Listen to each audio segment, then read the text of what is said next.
Hey guys, welcome back to the channel. So finally, final SmackDown before WrestleMania ಕೂಡ ಮುಗ್ದಿದೆ. ಏನೇನಾಯ್ತು ಇವತ್ತಿನ SmackDown ನಲ್ಲಿ WWE ಅವರು WrestleMania 41 ಗೆ ಹೈಪ್ ನ ಹುಟ್ಟಾಕೋದಕ್ಕೆ ಸಾಧ್ಯ ಆಯ್ತಾ ಅಂತ ಸಂಪೂರ್ಣ ಮಾಹಿತಿನ ತಿಳಿಸ್ಕೊಡ್ತೀನಿ. ವಿಡಿಯೋ ತುಂಬಾ ಇಂಟ್ರೆಸ್ಟಿಂಗ್ ಆಗಿರುತ್ತೆ. ಬನ್ನಿ ವಿಡಿಯೋನ ಶುರು ಮಾಡೋಣ. ಶೋನ ಓಪನಿಂಗ್ ಅಲ್ಲಿ ನಮಗೆ ಸೆತ್ ಫ್ರೀಕಿನ್ ರಾಲಿನ್ಸ್ ಅವರ ಎಂಟ್ರಿ ನೋಡೋದಕ್ಕೆ ಸಿಗುತ್ತೆ. ನಮ್ಮ ಸೆತ್ ರಾಲಿನ್ಸ್ ಅವರು ಬಂದಾಗ ಇಡೀ ಕ್ರೌಡ್ ನಮ್ಮ ಸೆತ್ ರಾಲಿನ್ಸ್ ಅವರ ಥೀಮ್ ಸಾಂಗ್ ನ ಆಡ್ತಾ ಇರ್ತಾರೆ. ನಮ್ಮ ಸೆತ್ ರಾಲಿನ್ಸ್ ಅವರು ಕೂಡ ಒಂದು ಅಮೇಜಿಂಗ್ ಔಟ್ಫಿಟ್ ಅಲ್ಲಿ ಇವತ್ತು ನಮಗೆ SmackDown ನಲ್ಲಿ ನೋಡೋದಕ್ಕೆ ಸಿಗ್ತಾರೆ. ಬರ್ತಾರೆ, ರಿಂಗ್ ಮೇಲ್ಗಡೆ ಕೂತ್ಕೊಂಡು ಅವರು ಮಾತಾಡೋದಕ್ಕೆ ಶುರು ಮಾಡ್ತಾರೆ. ಅವ್ರು ಹೇಳ್ತಾರೆ, ರೋಮನ್ ರೈನ್ಸ್ ಅವರ ಬಗ್ಗೆ ನಾನು ಆಮೇಲೆ ಮಾತಾಡ್ತೀನಿ, ಮೊದಲನೇದಾಗಿ ನೀವೆಲ್ಲರೂ ಕೂಡ ಚಾಂಟ್ ಮಾಡ್ತಾ ಇದ್ದೀರಲ್ಲ CM ಪಂಕ್ ಅವ್ರ ಬಗ್ಗೆ ಮಾತಾಡೋದಕ್ಕೆ ಇಷ್ಟಪಡ್ತೀನಿ. ನಿಮಗೇನ್ ಅನ್ಸುತ್ತೆ, CM ಪಂಕ್ ನಿಮ್ಮ ಚಾಂಟ್ ನ ಕೇಳಿ ಇಲ್ಲಿಗೆ ವಾಪಸ್ ಬಂದ ಅನ್ಸುತ್ತಾ? ಅದು ಸುಳ್ಳು. ಯಾಕಂದ್ರೆ CM ಪಂಕ್ ಬಂದಿರೋದು ಪಾಲ್ ಹಿಮೆನ್ ಅವರಿಗೆ ಮಾತ್ರ, ಒಬ್ಬ ಬಿಗ್ ಚೀಕ್ಗೋಸ್ಕರ ಮಾತ್ರ. ಅವನು ನಿಮ್ಮ ಚಾನ್ಸ್ ಗಳಿಗೆ ಈ ಒಂದು ಕಂಪನಿಗೆ ವಾಪಸ್ಸು ಬಂದಿಲ್ಲ. ಯಾಕಂದ್ರೆ ಅವನು ಈ ಒಂದು ಕಂಪನಿನ ರೆಸ್ಪೆಕ್ಟ್ ಕೊಡೋದೇ ಇಲ್ಲ. ಅಂಡ್ ರೋಮನ್ ರೈನ್ಸ್ ಬಗ್ಗೆ ಮಾತಾಡೋದಾದ್ರೆ, ರೋಮನ್ ರೈನ್ಸ್ ಅವರು ಕೂಡ ನಿಮ್ಮನ್ನ ರೆಸ್ಪೆಕ್ಟ್ ಮಾಡೋದಿಲ್ಲ. ನಿಜ ಹೇಳ್ಬೇಕು ಅಂದ್ರೆ 12 ವರ್ಷದ ಹಿಂದೆ ಪಾಲ್ ಹಿಮೆನ್ ಅವರು ನನ್ನನ್ನ ಡೀನ್ ಎಂಬ್ರೋಸ್ನ ಹಾಗೆ ರೋಮನ್ ರೈನ್ಸ್ ಅವ್ರನ್ನ ಕಂಪನಿಗೆ ಕರ್ಕೊಂಡು ಬಂದ್ರು CM ಪಂಕ್ ಅವರಿಗೆ ಶೀಲ್ಡ್ ಆಗಿ ಮಾಡೋದಕ್ಕೆ. ಬಟ್ ಅಲ್ಲಿ ಎಲ್ಲವೂ ಕೂಡ ಚೇಂಜ್ ಆಯಿತು. ಎಲ್ಲ ಸ್ಪಾಟ್ಲೈಟ್ ಕೂಡ ಹೋಗಿ ರೋಮನ್ ರೈನ್ಸ್ ಅವರ ಮೇಲೆ ಬಿತ್ತು.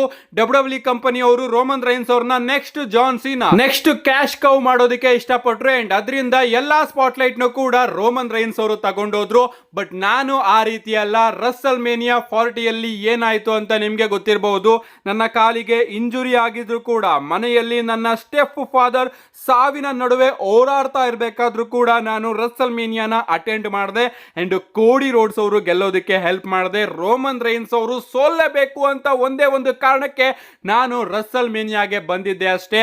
ಅಂಡ್ ನಾಳೆನೂ ಕೂಡ ಅದೇ ನೋಡೋದಕ್ಕೆ ಸಿಗುತ್ತೆ. ಸೊ ನಾಳೆ WrestleMania ದಲ್ಲಿ ನಾನು ಸೆತ್ ರೋಲೆನ್ಸ್, CM ಪಂಕ್ ಹಾಗೆ ರೋಮನ್ ರೈನ್ಸ್ ಅವ್ರನ್ನ ಬಿಡೋದಿಲ್ಲ. ಈ ಒಂದು ಇಂಡಸ್ಟ್ರಿ ಮುಂದೆ ಗ್ರೇಟ್ ಫ್ಯೂಚರ್ ನ ಹೊಂದಬೇಕು. ಅದಕ್ಕೆ ನಾನು ಗೆಲ್ಲಲೇಬೇಕು. ನಾಳೆ WrestleManiaದಲ್ಲಿ ನಾನು ಗೆದ್ದೇ ಗೆಲ್ತೀನಿ. ಯಾಕಂದ್ರೆ ಇದು ಪ್ರೆಡಿಕ್ಷನ್ ಅಲ್ಲ, ಇದು ಸ್ಪಾಯ್ಲರ್ ಅಂತ ನಮ್ಮ ಸೆತ್ ರೋಲೆನ್ಸ್ ಅವರು ಒಂದು ಅದ್ಭುತವಾದ ಪ್ರೋಮೋನ ಕಟ್ ಮಾಡ್ತಾರೆ. ನಿಜವಾಗ್ಲೂ ಇವತ್ತು ನಮ್ಮ ಸೆತ್ ರೋಲೆನ್ಸ್ ಅವರ ಪ್ರೋಮೋ ಸಿಕ್ಕಾಪಟ್ಟೆ ಇಷ್ಟ ಆಯ್ತು. ಅಂಡ್ ಇದರಲ್ಲಿ ಅವರು ಪಾಲ್ ಹಿಮೆನ್ ಅವ್ರನ್ನ ಮೆನ್ಷನ್ ಮಾಡ್ತಾ, ಇದು ಪ್ರೆಡಿಕ್ಷನ್ ಅಲ್ಲ, ಬದಲಿಗೆ ಸ್ಪಾಯ್ಲರ್, ನಾನು WrestleManiaದಲ್ಲಿ ಗೆಲ್ತೀನಿ ಅಂತ ಹೇಳಿದ್ದಾರೆ. ಅಂಡ್ ಈ ಒಂದು ಪ್ರೋಮೋದಲ್ಲಿ ನಮ್ಮ ಡೀನ್ ಎಂಬ್ರೋಸ್ ಅವ್ರನ್ನು ಕೂಡ ಓಪನ್ ಆಗಿ ನಮ್ಮ ಸೆತ್ ರೋಲೆನ್ಸ್ ಅವರು ಮೆನ್ಷನ್ ಮಾಡ್ತಾರೆ. ಇದಾದ್ಮೇಲೆ ನಮಗೆ the great Andre the giant memorial battle royal ನೋಡೋದಕ್ಕೆ ಸಿಗುತ್ತೆ. ನಿಜವಾಗ್ಲೂ WWE ಹಿಸ್ಟ್ರಿಯ best Andre the giant memorial battle royal ಅಂತಾನೆ ಹೇಳ್ಬಹುದು. So Andre the giant memorial battle royal ಅಲ್ಲಿ ಜಾಯಿಂಟ್ ಯಾರಿದ್ರು ಗೊತ್ತಾ? ನಮ್ಮ ಓಟಿಸ್ ಅವರು. ಎಸ್, ಅವರೊಬ್ಬರೇ ಇವತ್ತು ನಮಗೆ ಜಾಯಿಂಟ್ ಅಂತ ಈ ಒಂದು ಬ್ಯಾಟಲ್ ರಾಯಲ್ ಅಲ್ಲಿ ನೋಡೋದಕ್ಕೆ ಸಿಕ್ಕಿದ್ದು. ನಿಜವಾಗ್ಲೂ ಇದನ್ನ Andre the giant battle royal ಅಂತ ಕರೆಯೋದಕ್ಕಿಂತ Andre the tag team battle royal ಅಂತ ಕರೆದಿದ್ರೆ ಸಖತ್ತಾಗಿರೋದು. ಯಾಕಂದ್ರೆ ಮುಕ್ಕಾಲು ಭಾಗ ಟ್ಯಾಗ್ ಟೀಮ್ಸ್ ಗಳನ್ನ WWE ಅವರು ಈ ಒಂದು ಬ್ಯಾಟಲ್ ರಾಯಲ್ ಅಲ್ಲಿ ತುಂಬಿದ್ದಾರೆ. ಮಾಡಬೇಕಲ್ಲ ಗುರು, ಪದ್ಧತಿ ಪ್ರತಿ ವರ್ಷನೂ ಕೂಡ ನಡೆಸ್ಕೊಂಡು ಬಂದಿದೀವಿ. ಈ ವರ್ಷನೂ ಕೂಡ ಏನೋ ದಬಾಕ್ಬೇಕಲ್ಲ ಅನ್ಬಿಟ್ಟು ಯಾರ್ಯಾರು ಕಣ್ಣಿಗೆ ಕಾಣಿಸಿದ್ರು ನೀನ್ ಟ್ಯಾಗ್ ಟೀಮ ಹೋಗಲ್ಲಿ, ನೀನ್ ಟ್ಯಾಗ್ ಟೀಮ ಹೋಗಲ್ಲಿ ಅಂತ ಕಳಿಸಿದ್ದಾರೆ. ನಿಜವಾಗ್ಲೂ ಚೂರು ಕೂಡ ಚೆನ್ನಾಗಿರಲಿಲ್ಲ. ಯಾವುದು ನೆನ್ಪಿಟ್ಕೊಳ್ಳುವಂತಹ ಸ್ಪಾಟೇ ಇಲ್ಲ, ಜಾಯಿಂಟೇ ಇಲ್ಲ ಅಂದಮೇಲೆ ಈ ಒಂದು ಆಂಡ್ರೆ ದ ಜಾಯಿಂಟ್ ಬ್ಯಾಟಲ್ ರಾಯಲ್ಗೆ ಅವಮಾನ ಗುರು. ಅಂಡ್ ಈ ಒಂದು ಮ್ಯಾಚ್ ಅಲ್ಲಿ ನಮ್ಮ ಕಾರ್ಮೆಲೋ ಅವರು ವಿನ್ ಆಗಿದ್ದಾರೆ. ಅದೊಂದು ನನಗೆ ಸಿಕ್ಕಾಪಟ್ಟೆ ಇಷ್ಟ ಆಯ್ತು. ಗೊತ್ತಿಲ್ಲ ಫ್ಯೂಚರ್ ಹೇಗಿರುತ್ತೋ ಅಂತ, ಬಟ್ ಅವ್ರನ್ನ WWE ಅವರು ವಿನ್ ಮಾಡಿಸಿದ್ದಾರೆ. ಅಂಡ್ ಇಲ್ಲಿ ನಮ್ಮ ಎಲ್ ಗ್ರಾಂಡೆ ಅಮೆರಿಕಾನ ಅವರು ಬಂದು ರೇ ಫಿನಿಕ್ಸ್ ಅವ್ರನ್ನ ಎಲಿಮಿನೇಟ್ ಮಾಡ್ತಾರೆ. ಅದು ಕೂಡ ಸಿಕ್ಕಾಪಟ್ಟೆ ಚೆನ್ನಾಗಿತ್ತು. ಅದು ಬಿಟ್ರೆ ಒಂದು ಟ್ಯಾಗ್ ಟೀಮ್ ಬ್ಯಾಟಲ್ ರಾಯಲ್ ನ WWE ಅವರು Andre the giant memorial battle royal ಅಂತ ಮಾಡಿದ್ರು. ಇದಾದ್ಮೇಲೆ ನಮಗೆ ರಿಯಾ ರಿಪ್ಲಿ ಅವರ ಎಂಟ್ರಿ ನೋಡೋದಕ್ಕೆ ಸಿಗುತ್ತೆ. ನಮ್ಮ ರಿಯಾ ರಿಪ್ಲಿ ಅವರು ರಿಂಗ್ ಗೆ ಬರ್ತಾರೆ ಅಂಡ್ ಹೇಳ್ತಾರೆ, ಇದು ನನ್ನ 6ನೇ WrestleMania ಅಂಡ್ ಈ ಬಾರಿ ನಾನು ಚಾಂಪಿಯನ್ ಆಗಿ WrestleManiaಗೆ ಹೋಗ್ತಾ ಇಲ್ಲ, ಬದಲಿಗೆ ಚಾಂಪಿಯನ್ಶಿಪ್ ನ ಗೆದ್ಕೊಂಡು WrestleMania ಇಂದ ಹೊರಗಡೆ ಬರ್ತೀನಿ ಅಂತ ಮಾತಾಡ್ತಾ ಇರ್ತಾರೆ. ಅಲ್ಲಿಗೆ ನಮ್ಮ ಯುಸ್ಕೈ ಅವರ ಎಂಟ್ರಿ ಕೂಡ ನೋಡೋದಕ್ಕೆ ಸಿಗುತ್ತೆ. ಯುಸ್ಕೈ ಅವರು ರಿಂಗಿಗೆ ಬಂದು ಇನ್ನೇನು ಮೈಕ್ ನ ತಗೊಂಡು ಮಾತಾಡಬೇಕು. ಅಷ್ಟೊತ್ತಿಗೆ ನಮ್ಮ ಬಿಯಾಂಕಾ ಬ್ಲೇರ್ ಅವರು ಕೂಡ ಬರ್ತಾರೆ. ಅಂಡ್ ಬಿಯಾಂಕಾ ಬ್ಲೇರ್ ಅವರಿಗೆ ಇವತ್ತಿನ ಸ್ಮ್ಯಾಕ್ ಡೌನ್ ಕ್ರೌಡ್ ಬೂ ಮಾಡ್ತಾ ಇರುತ್ತೆ. ಅದು ನನಗೆ ಸಿಕ್ಕಾಪಟ್ಟೆ ಇಷ್ಟ ಆಯ್ತು. ಅಂಡ್ ಇವತ್ತಿನ ಲಾಸ್ ವೇಗಾಸ್ ಕ್ರೌಡ್ ಬಗ್ಗೆ ನಾನು ಮಾತಾಡಬೇಕು. ಮೈನ್ ಇವೆಂಟ್ ಅಲ್ಲಿ ನಾನು ಮಾತಾಡ್ತೀನಿ. ನಮ್ಮ ಬಿಯಾಂಕಾ ಬ್ಲೇರ್ ಅವರು ಬಂದಾಗ ಅವರಿಗೆ ಬೂ ಮಾಡ್ತಾ ಇರುತ್ತೆ ಇಡೀ ಕ್ರೌಡ್. ಅಂಡ್ ಆಗ ನಮ್ಮ ಬಿಯಾಂಕಾ ಬ್ಲೇರ್ ಅವರು ಹೇಳ್ತಾರೆ, ನೀವಿಬ್ರು ಕೂಡ ಬಂದ್ಬಿಟ್ಟು ಇಲ್ಲಿ ಮಾತಾಡ್ಕೊಂಡು ಹೋಗ್ಬಹುದು ಅಂತ ಅನ್ಕೊಂಡ್ರೆ ಅದು ತಪ್ಪು. ಯಾಕಂದ್ರೆ ನಾನು ಕೂಡ ಇಲ್ಲಿಗೆ ಹೇಳೋದಕ್ಕೆ ಬರ್ತೀನಿ, ಯಾಕಂದ್ರೆ ಇದು final smack down before Russell mania. ಯಾಕಂದ್ರೆ ಈ ಒಂದು ಸ್ಮ್ಯಾಕ್ ಡೌನ್ ಆದ್ಮೇಲೆ ನಾನು ಚಾಂಪಿಯನ್ಶಿಪ್ ನ ಗೆದ್ಕೊಂಡು ಇಲ್ಲಿಗೆ ಬರ್ತೀನಿ ಅಂತ ಮಾತಾಡ್ತಾ ಇರ್ತಾರೆ. ಸಡನ್ ಆಗಿ ನಮಗೆ ನಯೋಮಿ ಅವರ ಎಂಟ್ರಿ ನೋಡೋದಕ್ಕೆ ಸಿಗುತ್ತೆ. ನಯೋಮಿ ಅವರು ಇಲ್ಲಿ ಬಂದ್ಬಿಟ್ಟು ತನ್ನ ಹಾಗೆ ಬಿಯಾಂಕಾ ಬ್ಲೇರ್ ಅವರ ಫ್ರೆಂಡ್ಶಿಪ್ ಬಗ್ಗೆ ಮಾತಾಡೋದಕ್ಕೆ ಶುರು ಮಾಡ್ಬಿಡ್ತಾರೆ. ಅವರು ಮಾತಾಡಬೇಕಾದ್ರೆ ಜೇಡ್ ಕಾರ್ಗಿಲ್ ಅವರ ಎಂಟ್ರಿ ಕೂಡ ನೋಡೋದಕ್ಕೆ ಸಿಗುತ್ತೆ. ಜೇಡ್ ಕಾರ್ಗಿಲ್ ಹಾಗೆ ನಯೋಮಿ ಅವರ ನಡುವೆ ಒಂದು ಬ್ರಾಲ್ ನೋಡೋದಕ್ಕೆ ಸಿಗುತ್ತೆ. ಇವರಿಷ್ಟು ಜನನು ಕೂಡ ಬ್ರಾಲ್ ಮಾಡಬೇಕಾದ್ರೆ ಎಂಡಿಂಗ್ ಅಲ್ಲಿ ನಮ್ಮ ಯುಎಸ್ ಕೈ ಅವರು ಒಂದು ಮೂನ್ ಸಾಲ್ಟ್ ನ ಕನೆಕ್ಟ್ ಮಾಡ್ತಾರೆ. ಡಬ್ಲ್ಯೂ ಅವರು ಇಲ್ಲಿ ಎಲ್ಲಾ ಸ್ಟೋರಿ ಲೈನ್ ಗಳನ್ನು ಕೂಡ ಮಿಕ್ಸ್ ಅಪ್ ಮಾಡ್ಬಿಟ್ರು ಅಂತಾನೆ ಹೇಳ್ಬಹುದು. ಆದ್ರೂ ಕೂಡ ಪರವಾಗಿಲ್ಲ, ಡೀಸೆಂಟ್ ಆಗಿತ್ತು ಈ ಒಂದು ಸೆಗ್ಮೆಂಟ್. ಇದಾದ್ಮೇಲೆ ನಮಗೆ ಡಬ್ಲ್ಯೂ ಟ್ಯಾಗ್ ಟೀಮ್ ಚಾಂಪಿಯನ್ಶಿಪ್ ಗೆ ಮೋಟಾರ್ ಸಿಟಿ ಮಷಿನ್ ಗನ್ ಹಾಗೆ ಸ್ಟ್ರೀಟ್ ಪ್ರಾಫಿಟ್ ಅವರ ನಡುವೆ ಒಂದು ಟ್ಯಾಗ್ ಟೀಮ್ ಮ್ಯಾಚ್ ನೋಡೋದಕ್ಕೆ ಸಿಗುತ್ತೆ. ಮ್ಯಾಚ್ ಆರಾಮಾಗಿ ಸಾಕ್ತಾ ಇರುತ್ತೆ. ಒಂದು ಅದ್ಭುತವಾದ ಮ್ಯಾಚ್ ನ ಇವರೆಲ್ಲರೂ ಕೂಡ ಸೇರ್ಕೊಂಡು ಡೆಲಿವರ್ ಮಾಡ್ತಾ ಇರ್ತಾರೆ. ಬಟ್ ಇದ್ರ ಮಧ್ಯೆ ನಮ್ಮ DIY ಅವರು ಬಂದ್ಬಿಟ್ಟು ಈ ಟೀಮ್ಸ್ ಗಳ ಮೇಲೆ ಅಟ್ಯಾಕ್ ಮಾಡೋದಕ್ಕೆ ಶುರು ಮಾಡ್ಬಿಡ್ತಾರೆ. ಸೊ ಅಟ್ಯಾಕ್ ಮಾಡೋದ್ರ ಮುಖಾಂತರ ಈ ಒಂದು ಮ್ಯಾಚ್ ಡಿಸ್ಕ್ವಾಲಿಫಿಕೇಶನ್ ಇಂದ ಎಂಡ್ ಆಗುತ್ತೆ. DIY ಅವರು ಟ್ಯಾಗ್ ಟೀಮ್ ಚಾಂಪಿಯನ್ಶಿಪ್ ನ ಎತ್ಕೊಂಡು ಅಲ್ಲಿಂದ ಎಸ್ಕೇಪ್ ಆಗ್ತಾರೆ. ಇದಾದ್ಮೇಲೆ ಬ್ಯಾಕ್ ಸ್ಟೇಜ್ ಅಲ್ಲಿ ನಮ್ಮ ನಿಕ್ ಆಲ್ಡಿಸ್ ಅವರು ಬಂದು DIY ಅವರ ಕೈಯಿಂದ ಆ ಒಂದು ಚಾಂಪಿಯನ್ಶಿಪ್ ನ ಇಸ್ಕೊಂಡು ಸಾಕಾಗೋಗಿದೆ ನಿಮ್ಮ 3 ಜನರ ಟ್ಯಾಗ್ ಟೀಮ್ ನ ನೋಡಿ. ಸೊ ಅದಕ್ಕೋಸ್ಕರ ನೆಕ್ಸ್ಟ್ ಸ್ಮ್ಯಾಕ್ ಡೌನ್ ನಲ್ಲಿ ಈ ಡಬ್ಲ್ಯೂ ಟ್ಯಾಗ್ ಟೀಮ್ ಚಾಂಪಿಯನ್ಶಿಪ್ ಗೆ ಒಂದು TLC ಮ್ಯಾಚ್ ನ ಅಫಿಷಿಯಲ್ ಆಗಿ ಕನ್ಫರ್ಮ್ ಮಾಡ್ತಾ ಇದ್ದೀನಿ ಅಂತ ಅನೌನ್ಸ್ ಮಾಡ್ತಾರೆ. ನಿಜವಾಗ್ಲೂ ನಾಳೆ ರಸಲ್ ಮೇನಿಯಾ ಇಟ್ಕೊಂಡು ಸ್ಮ್ಯಾಕ್ ಡೌನ್ ಗೆ ಒಂದು TLC ಮ್ಯಾಚ್ ನ ಕನ್ಫರ್ಮ್ ಮಾಡ್ತಾ ಇದ್ದಾರೆ. ಎಂತ ಗುರು, ಎಷ್ಟು ಚೆನ್ನಾಗಿರೋದು ಈ ಒಂದು ಮ್ಯಾಚ್. TLC ಮ್ಯಾಚ್ ರಸಲ್ ಮೇನಿಯಾದಲ್ಲಿ ನಮಗೆ ನೋಡೋದಕ್ಕೆ ಸಿಕ್ಕಿದ್ರೆ ಏನು ಮಾಡೋದಕ್ಕೆ ಆಗೋದಿಲ್ಲ. ಈ ವರ್ಷದ ರಸಲ್ ಮೇನಿಯಾದಲ್ಲೂ ಕೂಡ ನಾವು ವಿತೌಟ್ ಲ್ಯಾಡರ್ ಮ್ಯಾಚ್ ಅಡ್ಜಸ್ಟ್ ಮಾಡ್ಕೋಬೇಕು. ಇದಾದ್ಮೇಲೆ ನಮಗೆ ವೈಪರ್ ರ್ಯಾಂಡಿ ಆರ್ಟನ್ ಅವರ ಎಂಟ್ರಿ ನೋಡೋದಕ್ಕೆ ಸಿಗುತ್ತೆ. ನಮ್ಮ ರ್ಯಾಂಡಿ ಆರ್ಟನ್ ಅವರು ರಿಂಗ್ ಗೆ ಬರ್ತಾರೆ ಅಂಡ್ ಹೇಳ್ತಾರೆ, ಇದು ನನ್ನ 20ನೇ ರಸಲ್ ಮೇನಿಯಾ ಅಂಡ್ ಈ ಬಾರಿ ನನಗೆ ಯಾವುದೇ ರೀತಿಯ ಅಪೋನೆಂಟ್ ನೋಡೋದಕ್ಕೆ ಸಿಗ್ತಾ ಇಲ್ಲ. ಆದ್ರೂ ಕೂಡ ಏನು ಮಾಡೋದಕ್ಕೆ ಆಗೋದಿಲ್ಲ, ನನ್ನ ಫ್ಯಾಮಿಲಿ ಕೂಡ ರಸಲ್ ಮೇನಿಯಾದಲ್ಲಿ ಇರುತ್ತೆ. ಸೊ ನಾನು ರಸಲ್ ಮೇನಿಯಾಗೆ ಬಂದೇ ಬರ್ತೀನಿ, ನಿಮಗೆ ಬಿಡ್ತೀನಿ, ನನ್ನ ಅಪೋನೆಂಟ್ ನ ನೀವು ಆರಿಸ್ಕೋಬಹುದು. ಯಾಕಂದ್ರೆ ನಾನು ರಸಲ್ ಮೇನಿಯಾದಲ್ಲಿ ಒಂದು ಓಪನ್ ಚಾಲೆಂಜ್ ನ ಇಡ್ತಾ ಇದ್ದೀನಿ. ನಾನು ರೆಡಿ ಆಗಿ ಬಂದಿರ್ತೀನಿ. ಆ ಒಂದು ಲಾಕರ್ ರೂಮ್ ಇಂದ ಯಾರೇ ಆದ್ರೂ ಕೂಡ ನಿಮ್ಮನ್ನ ನೀವು ಪ್ರೂವ್ ಮಾಡ್ಕೋಬೇಕು ಅಂದ್ರೆ ನನ್ನ ವಿರುದ್ಧ ಬರಬಹುದು ರಸಲ್ ಮೇನಿಯಾಗೆ. ಯಾಕಂದ್ರೆ ನಾನು ರಸಲ್ ಮೇನಿಯಾ 41 ನ ನೈಟ್ 2 ಅಲ್ಲಿ ಒಂದು ಓಪನ್ ಚಾಲೆಂಜ್ ನ ಇಶ್ಯೂ ಮಾಡ್ತಾ ಇದ್ದೀನಿ. ನಾನು ರಸಲ್ ಮೇನಿಯಾದಲ್ಲಿ ಒಂದು ಮ್ಯಾಚ್ ಅಲ್ಲಿ ಕಂಪೀಟ್ ಮಾಡೇ ಮಾಡ್ತೀನಿ ಅಂತ ನಮ್ಮ ರ್ಯಾಂಡಿ ಆರ್ಟನ್ ಅವರು ಅಫಿಷಿಯಲ್ ಆಗಿ ಅನೌನ್ಸ್ ಮಾಡಿದ್ದಾರೆ. ಇದಾದ್ಮೇಲೆ ನಮಗೆ ಚೆಲ್ಸಿ ಗ್ರೀನ್ ಹಾಗೆ ಜೆಲಿನಾ ವೇಗಾ ಅವರ ನಡುವೆ ಒಂದು ಸಿಂಗಲ್ಸ್ ಮ್ಯಾಚ್ ನೋಡೋದಕ್ಕೆ ಸಿಗುತ್ತೆ. ಆಕ್ಚುಲಿ ಒಂದು match 6 man tag team match ಆಗಿ ನೋಡೋದಕ್ಕೆ ಸಿಗಬೇಕಾಗಿತ್ತು. ಬಟ್ ಐ ಥಿಂಕ್ ಪ್ಲಾನ್ಸ್ ಗಳಲ್ಲಿ ಡಬ್ಲ್ಯೂ ಅವರು ಚೇಂಜ್ ಮಾಡಿದ್ದಾರೆ. ಸೊ ಬ್ಯಾಕ್ ಸ್ಟೇಜ್ ಇಂದ ಈ ಒಂದು ಮ್ಯಾಚ್ ನ ನಮ್ಮ ನಿಕ್ ಆಲ್ಡಿಸ್ ಅವರು ಸಿಂಗಲ್ಸ್ ಮ್ಯಾಚ್ ಆಗಿ ಕನ್ವರ್ಟ್ ಮಾಡ್ತಾರೆ. ಇನ್ನ ಈ ಒಂದು ಮ್ಯಾಚ್ ಕಡೆ ಬರೋದಾದ್ರೆ ನಮ್ಮ ಜೆಲಿನಾ ವೇಗಾ ಅವರ ಪರ್ಫಾರ್ಮೆನ್ಸ್ ನನಗೆ ಇಷ್ಟ ಆಯಿತು. ಅಂಡ್ ಅವರು ಈ ಒಂದು ಮ್ಯಾಚ್ ಅಲ್ಲಿ ಟಾಪ್ ರೋಪ್ ಮೇಲಿಂದ ಕೋಡ್ ರೆಡ್ ನ ಕನೆಕ್ಟ್ ಮಾಡಿ ಚೆಲ್ಸಿ ಗ್ರೀನ್ ಅವರನ್ನ ಪಿನ್ ಮಾಡಿ ವಿನ್ ಆಗಿದ್ದಾರೆ. ಇದಾದ್ಮೇಲೆ ನಮಗೆ LA ನೈಟ್ ಅವರ ಎಂಟ್ರಿ ನೋಡೋದಕ್ಕೆ ಸಿಗುತ್ತೆ. ಆಕ್ಚುಲಿ ಇವತ್ತಿನ ಸ್ಮ್ಯಾಕ್ ಡೌನ್ ಓಪನಿಂಗ್ ಅಲ್ಲಿ ನಮ್ಮ LA ನೈಟ್ ಅವರು ಟಾಮಾ ಟೊಂಗಾ ಅವರ ಮೇಲೆ ಅಟ್ಯಾಕ್ ಮಾಡಿರ್ತಾರೆ. ಅವರ ಕೈನ ಕಾರ್ ಡೋರಿಗೆ ಓಡಿಸಿರ್ತಾರೆ ಅಂತಾನೆ ಹೇಳ್ಬಹುದು. ಅಂಡ್ LA ನೈಟ್ ಅವರು ರಿಂಗಿಗೆ ಬಂದು ಇವತ್ತು ಬೆಳಿಗ್ಗೆ ನಾನು ಟಾಮಾ ಟೊಂಗಾ ಅವ್ರನ್ನ ಹೊರಗಡೆ ಹಾಕಿದ್ದೀನಿ. ಅಂಡ್ ಇವತ್ತು ಮ್ಯಾಚ್ ಅಲ್ಲಿ ಸೋಲೋ ಸಿಕೋ ಅವ್ರನ್ನು ಕೂಡ ನಾನು ಹೊರಗಡೆ ಹಾಕ್ತೀನಿ. ಯಾಕಂದ್ರೆ ರಸಲ್ ಮೇನಿಯಾದಲ್ಲಿ ನಾನು ಜಾಕೋ ಫಾಟು ಅವ್ರನ್ನ ಕ್ಲೀನ್ ಆಗಿ ನೋಡ್ಕೋಬೇಕು.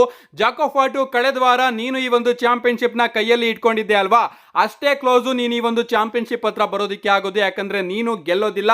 ಸೊ ಸೋಲೋ ಸಿಕೋವಾ ಅವ್ರನ್ನ ನಾನು ಇವತ್ತು ಸೋಲಿಸ್ತೀನಿ, ರಸಲ್ ಮೇನಿಯಾದಲ್ಲಿ ನಿನ್ನನ್ನು ಕೂಡ ಸೋಲಿಸ್ತೀನಿ ಅಂತ ಮಾತಾಡ್ತಾ ಇರ್ತಾರೆ. ಸಡನ್ ಆಗಿ ನಮಗೆ ಸೋಲೋ ಸಿಕೋವಾ ಅವರ ಎಂಟ್ರಿ ನೋಡೋದಕ್ಕೆ ಸಿಗುತ್ತೆ. ಅಂಡ್ ಸೋಲೋ ಸಿಕೋವಾ ಹಾಗೆ LA ನೈಟ್ ಅವರ ನಡುವೆ ಒಂದು ಸಿಂಗಲ್ಸ್ ಮ್ಯಾಚ್ ಕೂಡ ನೋಡೋದಕ್ಕೆ ಸಿಗುತ್ತೆ. ಇವತ್ತು ಡಬ್ಲ್ಯೂ ಅವರು ನಮ್ಮ ಸೋಲೋ ಸಿಕೋವಾ ಅವ್ರನ್ನ ಸ್ವಲ್ಪ ಸ್ಟ್ರಾಂಗ್ ಆಗಿ ತೋರಿಸ್ತಾರೆ. ಯಾಕಂದ್ರೆ ಸ್ವಲ್ಪ ಇವತ್ತು ನಮ್ಮ ಸೋಲೋ ಸಿಕೋವಾ ಅವರು LA ನೈಟ್ ಅವರ ಮೇಲೆ ಡಾಮಿನೇಟ್ ಮಾಡ್ತಾ ಇರ್ತಾರೆ. ಬಟ್ ಎಂಡಿಂಗ್ ಅಲ್ಲಿ ನಮ್ಮ LA ನೈಟ್ ಅವರು ಇನ್ನೇನು ಗೆಲ್ಲೋ ಟೈಮಲ್ಲಿ ನಮ್ಮ ಜಾಕೋ ಫಾಟು ಅವರು ಬರ್ತಾರೆ, LA ನೈಟ್ ಅವರ ಮೇಲೆ ಅಟ್ಯಾಕ್ ಮಾಡೋದಕ್ಕೆ ಶುರು ಮಾಡ್ಬಿಡ್ತಾರೆ. ಅಂಡ್ ಈ ಒಂದು ಮ್ಯಾಚ್ ಡಿಸ್ಕ್ವಾಲಿಫಿಕೇಶನ್ ಇಂದ ಎಂಡ್ ಆಗುತ್ತೆ. ಅದಾದ್ಮೇಲೆ ಸೋಲೋ ಸಿಕೋವಾ ಹಾಗೆ ಜಾಕೋ ಫಾಟು ಅವರು ಅಟ್ಯಾಕ್ ಮಾಡಬೇಕಾದ್ರೆ ನಮ್ಮ ಬ್ರಾನ್ ಸ್ಟ್ರೋಮನ್ ಅವರು ಬಂದ್ಬಿಟ್ಟು ಜಾಕೋ ಫಾಟು ಹಾಗೆ ಸೋಲೋ ಸಿಕೋವಾ ಅವರ ಮೇಲೆನೆ ಅಟ್ಯಾಕ್ ಮಾಡ್ತಾರೆ. ಅಂಡ್ LA ನೈಟ್ ಹಾಗೆ ಬ್ರಾನ್ ಸ್ಟ್ರೋಮನ್ ಅವರು ಸೇರ್ಕೊಂಡು ಸೋಲೋ ಸಿಕೋವಾ ಹಾಗೆ ಜಾಕೋ ಫಾಟು ಅವ್ರನ್ನ ರಿಂಗ್ ಇಂದ ಹೊರಗಡೆ ಹಾಕ್ತಾರೆ. ಸಡನ್ ಆಗಿ ನಮಗೆ ನಿಕ್ ಆಲ್ಡಿಸ್ ಅವರ ಎಂಟ್ರಿ ನೋಡೋದಕ್ಕೆ ಸಿಗುತ್ತೆ. ನಮ್ಮ ನಿಕ್ ಆಲ್ಡಿಸ್ ಅವರು ಬಂದು ಸೊ ಈ ಒಂದು ಮ್ಯಾಚ್ ನಾನು ಟ್ಯಾಗ್ ಟೀಮ್ ಮ್ಯಾಚ್ ಆಗಿ ಕನ್ವರ್ಟ್ ಮಾಡ್ತಾ ಇದ್ದೀನಿ ಅಂತ ಹೇಳ್ತಾರೆ. ಅದಾದ್ಮೇಲೆ ನಮಗೆ Braun Strowman and LA Knight versus Jacob Fatu ಹಾಗೆ ಸೋಲೋ ಸಿಕೋವಾ ಅವರ ನಡುವೆ ಒಂದು ಟ್ಯಾಗ್ ಟೀಮ್ ಮ್ಯಾಚ್ ನಮಗೆ ನೋಡೋದಕ್ಕೆ ಸಿಗುತ್ತೆ. ಅಂಡ್ ಈ ಒಂದು ಮ್ಯಾಚ್ ಅಲ್ಲಿ ಫೈನಲಿ ನಮ್ಮ ಜಾಕೋ ಫಾಟು ಅವರ ಫೇಮಸ್ ಲೈನ್ ಏನಿದೆ, ಐ ಲವ್ ಯು ಸೋಲೋ ಅನ್ನೋದು ಮತ್ತೊಮ್ಮೆ ನೋಡೋದಕ್ಕೆ ಸಿಗುತ್ತೆ. ಆ ಒಂದು ಲೈನ್ ನ ನೋಡಿ ನಮ್ಮ ಸೋಲೋ ಸಿಕೋವಾ ಅವರು ಸಿಕ್ಕಾಪಟ್ಟೆ ಖುಷಿ ಆಗ್ತಾರೆ. ಮ್ಯಾಚ್ ಚೆನ್ನಾಗಿತ್ತು. ಅಂಡ್ ಈ ಒಂದು ಮ್ಯಾಚ್ ನ ಎಂಡಿಂಗ್ ಅಲ್ಲಿ ನಮ್ಮ LA ನೈಟ್ ಅವರು ಸೋಲೋ ಸಿಕೋವಾ ಅವ್ರನ್ನ ಪಿನ್ ಮಾಡಿ ಈ ಒಂದು ಮ್ಯಾಚ್ ಅಲ್ಲಿ ವಿಕ್ಟರಿನ ಗಳಿಸ್ಕೋತಾರೆ. ಇದಾದ್ಮೇಲೆ ನಮಗೊಂದು 6-man ಟ್ಯಾಗ್ ಟೀಮ್ ಮ್ಯಾಚ್ ನೋಡೋದಕ್ಕೆ ಸಿಗುತ್ತೆ. ಅಮೆರಿಕನ್ ಮೇಡ್ ವರ್ಸಸ್ ಡ್ರ್ಯಾಗನ್ ಲೀ, ರೇ ಮಿಸ್ಟೀರಿಯೋ ಹಾಗೆ ರೇ ಫಿನಿಕ್ಸ್ ಅವರ ನಡುವೆ. ಈ ಒಂದು ಮ್ಯಾಚ್ ಕಡೆ ಬರೋದಾದ್ರೆ ಮ್ಯಾಚ್ ಅದ್ಭುತವಾಗಿತ್ತು. ನಮ್ಮ ಲೂಚಾಡೋರ್ ಅವರ ಪರ್ಫಾರ್ಮೆನ್ಸ್ ನನಗೆ ಇಷ್ಟ ಆಯಿತು. ಅಂಡ್ ರೇ ಮಿಸ್ಟೀರಿಯೋ ಅವರಿಗೆ ಒಂದು ಸ್ಪಾಟ್ ಅಲ್ಲಿ ಈ ಒಂದು ಮ್ಯಾಚ್ ಅಲ್ಲಿ ಸೀರಿಯಸ್ ಆಗಿ ಏಡ್ ಕೂಡ ಆಗಿದೆ. ಯಾಕಂದ್ರೆ ಮ್ಯಾಚ್ ಮುಗಿದ್ಮೇಲೆ ರೇ ಮಿಸ್ಟೀರಿಯೋ ಅವ್ರನ್ನ ಸಪೋರ್ಟ್ ಇಂದ ಕರ್ಕೊಂಡು ಹೋಗ್ತಾ ಇದ್ದಾರೆ, ನೀವು ಇಲ್ಲಿ ನೋಡ್ತಾ ಇರಬಹುದು. ಇನ್ನ ಈ ಒಂದು ಮ್ಯಾಚ್ ಕಡೆ ಬರೋದಾದ್ರೆ ನಮ್ಮ ರೇ ಫಿನಿಕ್ಸ್ ಅವರು ಕ್ರೀಡ್ ಬ್ರದರ್ ಅವ್ರನ್ನ ಪಿನ್ ಮಾಡಿ ಈ ಒಂದು ಮ್ಯಾಚ್ ಅಲ್ಲಿ ವಿಕ್ಟರಿನ ಗಳಿಸ್ಕೋತಾರೆ. ಸೊ ರೇ ಮಿಸ್ಟೀರಿಯೋ ಅವರಿಗೆ ಜಾಸ್ತಿ ಏನು ಇಂಜುರಿ ಆಗಿಲ್ಲದೆ ಇರಲಿ, ರಸಲ್ ಮೇನಿಯಾದಲ್ಲಿ ಅವರು ಕಂಪೀಟ್ ಮಾಡ್ಲಿ ಅಂತ ಕೇಳ್ಕೊಳ್ಳೋಣ. ಇದಾದ್ಮೇಲೆ ನಮಗೆ ಶೋನ ಮೈನ್ ಇವೆಂಟ್ ನೋಡೋದಕ್ಕೆ ಸಿಗುತ್ತೆ. ಮೈನ್ ಇವೆಂಟ್ ಅಲ್ಲಿ ನಮಗೆ ಅಮೆರಿಕನ್ ನೈಟ್ ಮೇರ್ ಕೋಡಿ ರೋಡ್ಸ್ ಅವರ ಎಂಟ್ರಿ ನೋಡೋದಕ್ಕೆ ಸಿಗುತ್ತೆ. ಯಾಕೋ ಗೊತ್ತಿಲ್ಲ, ಇವತ್ತು ಲಾಸ್ ವೆಗಾಸ್ ನ ಕ್ರೌಡ್ ನಮ್ಮ ಕೋಡಿ ರೋಡ್ಸ್ ಅವರಿಗೆ ಸಿಕ್ಕಾಪಟ್ಟೆ ಬೂ ಮಾಡ್ತಾ ಇರುತ್ತೆ. ಅದನ್ನ ನೋಡಿ ನಮ್ಮ ಕೋಡಿ ರೋಡ್ಸ್ ಅವರು ಕೂಡ ಸಿಕ್ಕಾಪಟ್ಟೆ ಶಾಕ್ ಆಗಿರ್ತಾರೆ. ನಮ್ಮ ಕೋಡಿ ರೋಡ್ಸ್ ಅವರು ರಿಂಗಿಗೆ ಬರ್ತಾರೆ. ಅಂಡ್ ಇನ್ನೇನು ಮಾತಾಡಬೇಕು, ಸಡನ್ ಆಗಿ ನಮಗೆ ಜಾನ್ ಸಿನಾ ಅವರ ಎಂಟ್ರಿ ನೋಡೋದಕ್ಕೆ ಸಿಗುತ್ತೆ. ಜಾನ್ ಸಿನಾ ಅವರು ಬಂದಾಗ ಇಡೀ crowd let's go Cena Cena sucks ಅನ್ನೋ ಒಂದು ಚಾಂಟ್ ನ ಮಾಡ್ತಾ ಇರುತ್ತೆ. ನಮ್ಮ ಜಾನ್ ಸಿನಾ ಅವರು ಕೂಡ ರಿಂಗಿಗೆ ಬರ್ತಾರೆ. ಜಾನ್ ಸಿನಾ ಅವರು ರಿಂಗಿಗೆ ಬಂದಾಗ ನಮ್ಮ ಕೋಡಿ ರೋಡ್ಸ್ ಅವರು ಏನೋ ಒಂದು ವಿಚಾರನ ಮಾತಾಡೋದಕ್ಕೆ ಹೋಗ್ತಾರೆ. ಬಟ್ ಆಗ ನಮ್ಮ ಜಾನ್ ಸಿನಾ ಅವರು ಶಟ್ ಯುವರ್ ಮೌತ್ ಕಿಡ್ ಅಂತ ಹೇಳ್ತಾರೆ. ಅಂಡ್ ಫೈನಲಿ ನಮ್ಮ ಜಾನ್ ಸಿನಾ ಅವರು ಇಲ್ಲಿ ನಮ್ಮ ಕೋಡಿ ರೋಡ್ಸ್ ಅವ್ರನ್ನ ರೋಸ್ಟ್ ಮಾಡೋದಕ್ಕೆ ಶುರು ಮಾಡ್ತಾರೆ. ಅವ್ರು ಹೇಳ್ತಾರೆ, ಕೋಡಿ ಇದು ನನ್ನ 20ನೇ ರಸಲ್ ಮೇನಿಯಾ, ಹಾಗೆ ನನ್ನ 12ನೇ ರಸಲ್ ಮೇನಿಯಾ ಚಾಂಪಿಯನ್ಶಿಪ್ ಮ್ಯಾಚ್ ಇದು. ಅಂಡ್ ಈ ಒಂದು ಮ್ಯಾಚ್ ನನ್ನ ಲಾಸ್ಟ್ ರಸಲ್ ಮೇನಿಯಾ ಮ್ಯಾಚ್ ಆಗುತ್ತೆ. ಇದಾದ್ಮೇಲೆ ನಾನು ರಸಲ್ ಮೇನಿಯಾ ರಿಂಗ್ ಅಲ್ಲಿ ಮತ್ತೊಮ್ಮೆ ಕಂಪೀಟ್ ಮಾಡೋದಿಲ್ಲ, ನಿನ್ಗೂ ಕೂಡ ಗೊತ್ತಿರಬಹುದು ಅದು. ಅಂಡ್ ಈ ಒಂದು ಕಂಪನಿಯಲ್ಲಿ ನನ್ನ ರೀತಿ ರಿಟೈರ್ಡ್ ಆಗೋದಕ್ಕೆ ಯಾರಿಗೂ ಕೂಡ ಧೈರ್ಯ ಇಲ್ಲ. ಅಂಡ್ ನೀನು ಕೂಡ ನನ್ನನ್ನು ರಸಲ್ ಮೇನಿಯಾದಲ್ಲಿ ಸೋಲ್ಸೋದಕ್ಕೆ ಆಗೋದಿಲ್ಲ, ಯಾಕಂದ್ರೆ ನೀನು ನನ್ನನ್ನು ಸೋಲ್ಸೋಷ್ಟು ಪ್ರಿಪೇರ್ ಆಗೋದಕ್ಕೂ ಕೂಡ ಆಗೋದಿಲ್ಲ. ಯಾಕಂದ್ರೆ ನನಗೆ ಗೊತ್ತು ನಾನು ಸಾಯ್ತಾ ಇದ್ದೀನಿ, ಇದು ನನ್ನ ಲಾಸ್ಟ್ ಮ್ಯಾಚು ಅಂತ. ಸೊ ಸಾಯೋನ್ ಮುಂದೆ ನೀನು ಎಷ್ಟು ಪ್ರಿಪೇರ್ ಆದ್ರೂ ಕೂಡ ನೀನು ಸೋಲ್ತೀಯ. ಅಂಡ್ ನಾನು ಗೆಲ್ತೀನಿ. ತುಂಬಾ ಜನಕ್ಕೆ ಅನಿಸ್ತಾ ಇದೆ ನಾನು ಸುಳ್ಳು ಹೇಳ್ತಾ ಇದ್ದೀನಿ, ನಾನು ಮತ್ತೊಮ್ಮೆ ಕಮ್ ಬ್ಯಾಕ್ ಮಾಡ್ತೀನಿ ಈ ಒಂದು ರಿಂಗಿಗೆ ಅಂತ. ಯಾಕಂದ್ರೆ ರೆಸ್ಲಿಂಗ್ ಅಲ್ಲಿ ಲಾಸ್ಟ್ ಮ್ಯಾಚ್ ಅನ್ನೋದು ಇಲ್ವೇ ಇಲ್ಲ. ಯಾವಾಗ ಬೇಕಾದ್ರೂ ಬಂದ್ರೆ ಇನ್ನ ಒಂದು ಮ್ಯಾಚು ಅಂತಾನೆ ಇರುತ್ತೆ. ಯಾಕಂದ್ರೆ ಸೂಪರ್ ಸ್ಟಾರ್ಸ್ ಗಳಿಗೆ ಭಯ ಇರುತ್ತೆ, ತನ್ನ ಲಾಸ್ಟ್ ಮ್ಯಾಚ್ ಅಲ್ಲಿ ತಾನು ಎಲ್ಲಿ ಸೋತೋಗ್ಬಿಡ್ತೀನೋ, ಈ ಫ್ಯಾನ್ಸ್ ಗಳು ತನ್ನನ್ನ ಎಲ್ಲಿ ಕೇರ್ ಮಾಡೋದನ್ನ ನಿಲ್ಲಿಸ್ಬಿಡ್ತಾರೋ, ಎಲ್ಲಿ ಈ ಫ್ಯಾನ್ಸ್ ಗಳು ಅವ್ರನ್ನ ಫಾಲೋ ಮಾಡೋದನ್ನ ನಿಲ್ಲಿಸ್ಬಿಡ್ತಾರೋ ಸೋತೋದ್ರೆ ಅಂತ ಸೂಪರ್ ಸ್ಟಾರ್ಸ್ ಗಳಿಗೆ ಭಯ ಇರುತ್ತೆ. ಬಟ್ ಈಗ ನನಗೆ ಆ ಭಯ ಇಲ್ಲ, ಯಾಕಂದ್ರೆ ನಾನು ಫ್ಯಾನ್ಸ್ ಗಳ ಬಗ್ಗೆ ಕೇರ್ ಮಾಡ್ತಾ ಇಲ್ಲ. ಸೊ ನಾನು ಇಲ್ಲಿಗೆ ಬಂದಿರೋ ಉದ್ದೇಶ ಒಂದೇ, ಕೋಡಿ ರೋಡ್ಸ್ ನಿನ್ನ ಕೈಯಿಂದ ಒಂದು ಚಾಂಪಿಯನ್ಶಿಪ್ ನ ತಗೊಂಡು ಮನೆಗೆ ನಿಜವಾದ ಚಾಂಪಿಯನ್ ರೀತಿ ಹೋಗೋದು. ಸೊ ನನ್ನ ಕಡೆಯ ವರ್ಷ ಇದು. ಸೊ ನನ್ನ ಹಾಗೆ ಯಾರು ಕೂಡ ರಿಟೈರ್ಡ್ ಆಗೋದಕ್ಕೆ ಧೈರ್ಯನೇ ಮಾಡಿಲ್ಲ ಅಂತ ಹೇಳ್ತಾರೆ. ಅದಾದ್ಮೇಲೆ ಹೇಳ್ತಾರೆ, ಕೋಡಿ ರೋಡ್ಸ್ ನಾನು ನಿನಗೆ ಮುಂಚೆನೂ ಕೂಡ ವಾರ್ನಿಂಗ್ ನ ಕೊಟ್ಟಿದ್ದೆ, ಅಂಡ್ ಈಗಲೂ ಕೂಡ ವಾರ್ನಿಂಗ್ ನ ಕೊಡ್ತಾ ಇದ್ದೀನಿ. ರಸಲ್ ಮೇನಿಯಾ 40 ಅಲ್ಲಿ ನೀನು ರೋಮನ್ ರೈನ್ಸ್ ಅವ್ರನ್ನ ಸೋಲಿಸಿ WWE ಅನ್ಡಿಸ್ಪ್ಯೂಟೆಡ್ ಯೂನಿವರ್ಸಲ್ ಚಾಂಪಿಯನ್ಶಿಪ್ ನ ಗೆದ್ದಾಗ ಎಲ್ಲರೂ ಕೂಡ ಸೆಲೆಬ್ರೇಟ್ ಮಾಡ್ತಾ ಇದ್ರು. ಬಟ್ ನಾನ್ ನಿನಗೆ ವಾರ್ನಿಂಗ್ ನ ಕೊಟ್ಟಿದ್ದೆ, ಆ ಒಂದು ಚಾಂಪಿಯನ್ಶಿಪ್ ದಿನೇ ದಿನೇ ಭಾರ ಆಗುತ್ತೆ ಅಂತ ನಾನು ಹೇಳಿದ್ದೆ. ಅಂಡ್ ಅದೇ ರೀತಿ ಆ ಒಂದು ಚಾಂಪಿಯನ್ಶಿಪ್ ರಸಲ್ ಮೇನಿಯಾದಲ್ಲಿ ತುಂಬಾನೇ ಭಾರ ಆಗುತ್ತೆ. ನಿನ್ ಕೈಯಲ್ಲಿ ಆ ಒಂದು ಚಾಂಪಿಯನ್ಶಿಪ್ ನ ಇಟ್ಕೊಳ್ಳೋದಕ್ಕೂ ಕೂಡ ಆಗೋದಿಲ್ಲ, ಅಷ್ಟು ಭಾರ ಆಗುತ್ತೆ. ಆಗ ಆ ಒಂದು ಟೈಮ್ ಅಲ್ಲಿ ನಾನು ಆ ಒಂದು ಚಾಂಪಿಯನ್ಶಿಪ್ ನ ಗೆದ್ಕೋತೀನಿ. ನಿಜವಾಗ್ಲೂ ಎಲಿಮಿನೇಷನ್ ಚೇಂಬರ್ ನಾನು ಗೆದ್ದಾಗ ನನಗೆ ನಂಬಿಕೆ ಇರಲಿಲ್ಲ, ನಾನು ನಿನ್ನನ್ನ ಸೋಲಿಸ್ತೀನೋ ಇಲ್ವೋ ಅಂತ ಚೂರು ಕೂಡ ನಂಬಿಕೆ ಇರಲಿಲ್ಲ. ಅಂಡ್ ಅದಾದ್ಮೇಲೆ ರಾಕ್ ಅವರು ನಿನಗೆ ಒಂದು ಆಫರ್ ನ ಕೊಡ್ತಾರೆ, ನೀನು ಜನಗಳ ಜೊತೆ ಇರ್ತೀಯೋ ಅಥವಾ ನೀನು ಒಬ್ಬ ವಿನ್ನರ್ ಆಗಿ ಇರ್ತೀಯೋ ಅಂತ ರಾಕ್ ಅವರು ನಿನಗೆ ಆಫರ್ ನ ಕೊಟ್ಟಾಗ ನೀನು ಜನಗಳನ್ನ ಚೂಸ್ ಮಾಡಿದೆ. ಆಗ ನನಗೆ ನಂಬಿಕೆ ಬಂತು, ನೀನು ಇಡಿಯಟ್ ಅಂತ ಗೊತ್ತಾಯ್ತು. ಅಂಡ್ ಆಗ ನಾನು ನಂಬದೆ, ನಾನು ನಿನ್ನನ್ನು ರಸಲ್ ಮೇನಿಯಾದಲ್ಲಿ ಸೋಲಿಸಬಹುದು ಅಂತ. ಎಷ್ಟು ದಿನ ನೀನು ಈ ಜನಗಳಿಗೋಸ್ಕರ ಇರ್ತೀಯೋ ಅಷ್ಟು ದಿನ ನೀನು ಗೆಲ್ಲೋದಕ್ಕೆ ಆಗೋದಿಲ್ಲ. ಸೊ ನೀನೇನಾದ್ರೂ ನನ್ನನ್ನ ರಸಲ್ ಮೇನಿಯಾದಲ್ಲಿ ಸೋಲಿಸಬೇಕು ಅಂದ್ರೆ ನಿನಗಿರೋದು 2 ಆಪ್ಷನ್. ಒಂದು, ಜನಗಳ ಜೊತೆ ಇದ್ದು ನನ್ನನ್ನ ಸೋಲ್ಸೋದಕ್ಕೆ ಆಗ್ದಲೆ ನೀನೇ ಸೋಲೋದು, ಅಥವಾ ಜನಗಳನ್ನ ಬಿಟ್ಟು ಬಂದು ನನ್ನನ್ನ ಸೋಲ್ಸೋದು. ಬಟ್ ನನಗೆ ಗೊತ್ತು ನೀನು 2ನೇ ಆಪ್ಷನ್ ನ ಚೂಸ್ ಮಾಡೋದಿಲ್ಲ, ಮೊದಲನೇ ಆಪ್ಷನ್ ನ ಚೂಸ್ ಮಾಡ್ತೀಯ, ಯಾಕಂದ್ರೆ ನೀನು ಜನಗಳನ್ನ ಸೋಲಿಸ್ತೀಯ ಅಂತ. ಏನೇ ಆಗ್ಲಿ ನೀನು ಯಾವತ್ತೂ ಕೂಡ ಕ್ಯಾಪ್ಟನ್ ಆಗೋದಕ್ಕೆ ಸಾಧ್ಯ ಇಲ್ಲ. ನಾನು ನಿನ್ನನ್ನ ರಸಲ್ ಮೇನಿಯಾದಲ್ಲಿ ಸೋಲಿಸ್ತೀನಿ, ಯಾಕಂದ್ರೆ ನಾನು ಈ ಜನಗಳ ಬಗ್ಗೆ ಕೇರ್ ಮಾಡೋದಿಲ್ಲ ಅಂತ ನಮ್ಮ ಜಾನ್ ಸಿನಾ ಅವರು ಕೋಡಿ ರೋಡ್ಸ್ ಅವರಿಗೆ ಹೇಳ್ತಾರೆ. ಇದಾದ್ಮೇಲೆ ನಮ್ಮ ಕೋಡಿ ರೋಡ್ಸ್ ಅವರು ಮಾತಾಡೋದಕ್ಕೆ ಹೋಗ್ತಾರೆ. ಬಟ್ ಇಡೀ ಕ್ರೌಡ್ ಕೋಡಿ ರೋಡ್ಸ್ ಅವ್ರನ್ನ ಬೂ ಮಾಡೋದಕ್ಕೆ ಶುರು ಮಾಡ್ಬಿಡುತ್ತೆ. ಅಂಡ್ ಅದನ್ನ ನೋಡಿ ನಮ್ಮ ಜಾನ್ ಸಿನಾ ಅವರು, ನೋಡು ಕೋಡಿ, ಈ ಜನಗಳು ನಿನ್ನನ್ನ ಯಾವ ಜನಗಳು ಬೂ ಮಾಡ್ತಾ ಇದಾರೋ ಅವ್ರಿಗೋಸ್ಕರ ನೀನ್ ಯಾಕೆ ಇಷ್ಟೊಂದು ರಿಸ್ಕ್ ನ ತಗೋತಾ ಇದೀಯಾ ಅಂತ ಕೇಳಿದಾಗ ನಮ್ಮ ಕೋಡಿ ರೋಡ್ಸ್ ಅವರು ಹೇಳ್ತಾರೆ, ಜಾನ್ ಸಿನಾ, ಲಂಡನ್ ನಲ್ಲಿ ನೀನು ನಿನ್ನನ್ನ ಟ್ಯಾಲೆಂಟ್ ಅಂತ ಅನ್ಕೊಂಡಿದ್ದೆ, ಟ್ಯಾಲೆಂಟ್ ಅಂತ ಅನೌನ್ಸ್ ಮಾಡಿದ್ದೆ. ಬಟ್ ನಿಜವಾಗ್ಲೂ ನೀನು ಟ್ಯಾಲೆಂಟ್ ಅಲ್ಲ. ನಿಜ ಹೇಳ್ಬೇಕು ಅಂದ್ರೆ ನೀನು ನನ್ನನ್ನ ಅಂಡರ್ ರೇಟ್ ಅಂದೆ ಅಲ್ವಾ. ಯಾಕಂದ್ರೆ ನೀನು ಓವರ್ ರೇಟ್, ನಿಜವಾಗ್ಲೂ ನಿನಗೆ ರೆಸ್ಲಿಂಗ್ ಬರೋದೇ ಇಲ್ಲ. ಯಾಕಂದ್ರೆ ನಿನ್ನ ಕಾಲನೇ ತುಂಬಾ ಚೇಂಜ್ ಇತ್ತು. ನಿನಗೆ ಇವ್ರಗಳ ನೇಮ್ ಏನು ಅಂತ ಗೊತ್ತಿಲ್ಲ, ಬಟ್ ನನಗೆ ಗೊತ್ತು. ಯಾಕಂದ್ರೆ ನೀನು ಹಳಬ ಅಂಡ್ ಈಗ ಈ ಒಂದು ಕಂಪನಿ ತುಂಬಾನೇ ಬದಲಾಗಿದೆ. ನೀನು ರಸಲ್ ಮೇನಿಯಾದಲ್ಲಿ ಗೆಲ್ಲೋದಿಕ್ಕೆ ಆಗೋದಿಲ್ಲ ಜಾನ್ ಸಿನಾ, ಯಾಕಂದ್ರೆ ಯು ಕಾಂಟ್ ರಸಲ್ ಅಂತ ನಮ್ಮ ಕೋಡಿ ರೋಡ್ಸ್ ಅವರು ಹೇಳ್ತಾರೆ. ಅಂಡ್ ಆಗ ಇಡೀ ಕ್ರೌಡ್ ಯು ಕಾಂಟ್ ರಸಲ್ ಅನ್ನೋ ಒಂದು ಚಾಂಟ್ ಮಾಡೋದಕ್ಕೆ ಶುರು ಮಾಡ್ಬಿಡುತ್ತೆ. ಅಂಡ್ ಅದನ್ನ ನೋಡಿ ನಮ್ಮ ಜಾನ್ ಸಿನಾ ಅವರು, ಕೋಡಿ ರೋಡ್ಸ್ ರಸಲ್ ಮೇನಿಯಾದಲ್ಲಿ ನನಗೆ ನಿನ್ನನ್ನ ಸೋಲ್ಸೋದಕ್ಕೆ ರೆಸ್ಲಿಂಗ್ ಬರಲೇಬೇಕು ಅಂತ ಇಲ್ಲ ಅನ್ಬಿಟ್ಟು ಒಂದು ಚೀಪ್ ಶಾಟ್ ನ ಕೋಡಿ ರೋಡ್ಸ್ ಅವರಿಗೆ ಹೊಡೆದಿ ಆಟಿಟ್ಯೂಡ್ ಅಡ್ಜಸ್ಟ್ಮೆಂಟ್ ನ ಕೂಡ ಕನೆಕ್ಟ್ ಮಾಡೋದಕ್ಕೆ ಹೋಗ್ತಾರೆ. ಬಟ್ ನಮ್ಮ ಕೋಡಿ ರೋಡ್ಸ್ ಅವರು ಅದನ್ನ ರಿವರ್ಸ್ ಮಾಡಿ ಒಂದು ಕ್ರಾಸ್ ರೋಡ್ ನ ಕನೆಕ್ಟ್ ಮಾಡಿ ಒಂದು ಪೋಸ್ ನ ಕೊಡ್ತಾರೆ. ಸೊ ನಮ್ಮ ಜಾನ್ ಸಿನಾ ಅವರು ಕ್ಲಿಯರ್ ಆಗಿ ಹೇಳಿದ್ದಾರೆ, ನನಗೆ ರೆಸ್ಲಿಂಗ್ ಬರಲಿಲ್ಲ ಅಂದ್ರೂ ಕೂಡ ನಾನು ರಸಲ್ ಮೇನಿಯಾದಲ್ಲಿ ನಿನ್ನನ್ನು ಸೋಲಿಸ್ತೀನಿ ಅಂತ. ಯಾವ ರೀತಿ ಅಂತ ನಿಮ್ಮೆಲ್ಲರಿಗೂ ಕೂಡ ಗೊತ್ತಾಗಿರುತ್ತೆ. ಆಫ್ಕೋರ್ಸ್ ಚೀಟಿಂಗ್ ಮಾಡಿ ಏನೇ ಆಗಲಿ ಈ ಒಂದು ಸೆಗ್ಮೆಂಟ್ ಮಾತ್ರ ಚಿಂದಿ ಆಗಿತ್ತು. ಅಂಡ್ ರಸಲ್ ಮೇನಿಯಾಗಿಂತ ಮುಂಚೆ ಕೋಡಿ ರೋಡ್ಸ್ ಅವರಿಗೆ ಅಪರ್ ಹ್ಯಾಂಡ್ ನ ಡಬ್ಲ್ಯೂ ಅವರು ಕೊಟ್ಟಿರೋದನ್ನ ನೋಡಿದ್ರೆ ಕೋಡಿ ರೋಡ್ಸ್ ಅವರು ನಿಜವಾಗ್ಲೂ ಗೆಲ್ತಾರ ಅಂತ ಡೌಟ್ ಆಗ್ತಾ ಇದೆ.